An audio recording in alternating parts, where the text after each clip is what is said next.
welcome to Nigeria Infusion. Let me show you how to prepare this delicious plate of food. To get started, you just want to wash some lamb or beef, whichever one you want to use, but I went for lamb. And then you really need to let it strain on a strainer.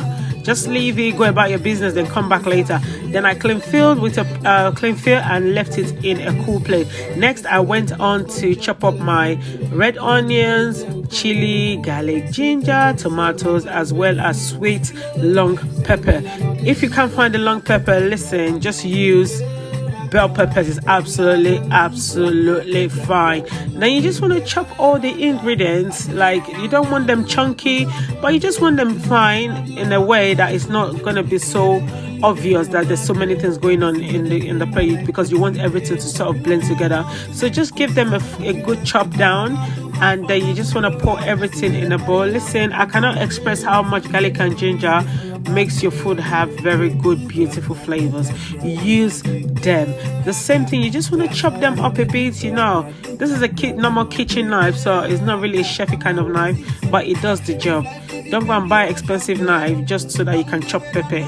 That's fine. Just use anything you have and just chop off the pepper, the garlic, the ginger, everything. Just chop it up. Look at the way I chopped this ones up. It was absolutely fine. If you want to mince this thing, is very easy to mince. All you have to do is add a little bit of salt, and then you mince it. But I didn't need to mince it. All you just need to do is chop it up as nice as possible. Then I went on to the long peppers, cut it into half, and then seeded it, and then I just started chopping it up as well. If it's too big, just make them a little bit smaller, but not too small. Then I just cut it all up as I did to the previous one. Listen, if you have any questions, feel free to ask questions. I am always happy and willing to answer your question. There's no stupid question and there's no stupid answer, but just ask and I will be very happy to tell you at no cost, no fee to you. Okay, then next I got some parsley. Parsley is so beautiful. I love parsley compared to coriander, compared to many herbs out there. Parsley is one of my go-to herbs all the time. Thyme, I like thyme as well. I like curry. So after that, I took a pan, add a little bit of oil, then I started adding the meat into the pan. Do not be scared that your meat is not going to cook. Trust me, it will cook. The importance of you making sure that your meat is dry is so that it does not excrete any liquid or juice from the meat. You want everything to be inside the meat. That will just help the meat cook really well and nicely as well. So I didn't season the meat, I didn't flavor the meat at all. I just washed it and left it on the strainer to strain, and then fried it until they were all golden brown. As you can see, there was no liquid pouring out of the meat because it's dry and there is no sauce and there's no like salt or Maggi there that will make it start excreting juice or anything. So so I just poured the pepper cut up and mix it all into the meat. And I added some thyme. I love thyme. Thyme is beautiful. Thyme smells so lovely. It smells so wonderfully. You just want to rip. If you don't have fresh one, let's say just use a normal old home thyme. Then I added some bay leaf as well. Then I added bay leaf and also added a little bit of, now you just want to add a little bit of curry as well. Curry is really nice. I love curry. I love cumin. I love coriander powder. Then I use basmati rice for this food. So I think I used about a cup and a half thereabout. Then I just stirred everything in, and you just want to make sure that everything is well incorporated. The rice soak up the sauce that you've made. Everything you just want to incorporate everything. Then next I used 2 tablespoons of stock seasoning. 2 tablespoons, and then you want to add a little bit of salt just to balance everything out.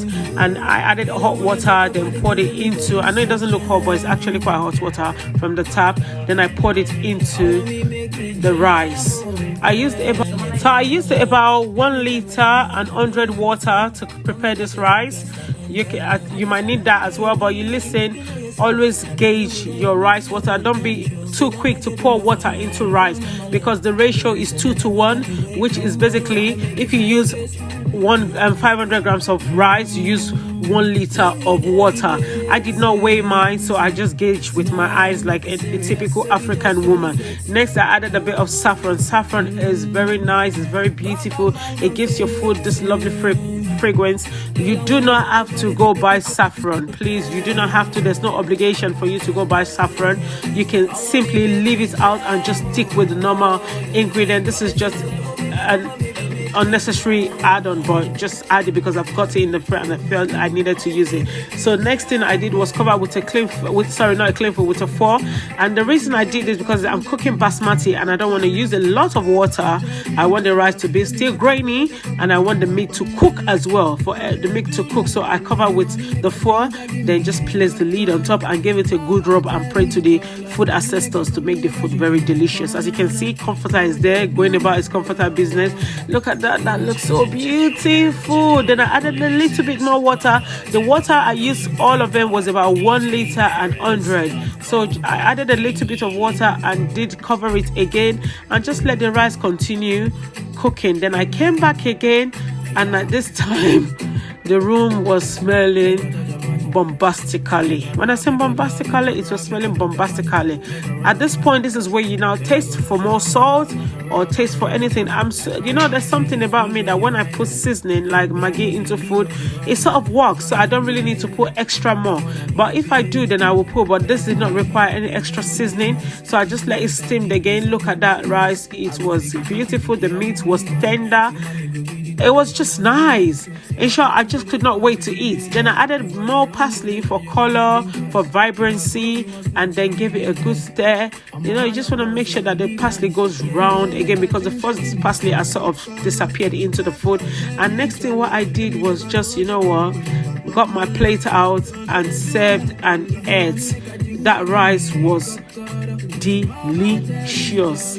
When I say delicious, it was delicious. It smelled nice, it smelled great, it tasted wonderfully. Everything sort of came together like a married maiden food heaven. I sound like a Mark and Spencer advertisement, but it did. And the next thing I did was serve, and I just digged in. Please ask questions. I'll be happy to answer your questions. Do not be scared to ask questions, and I will answer them. Thank you so much for tuning in, and I'll see you on the next video, and leave recommendation below. Thanks.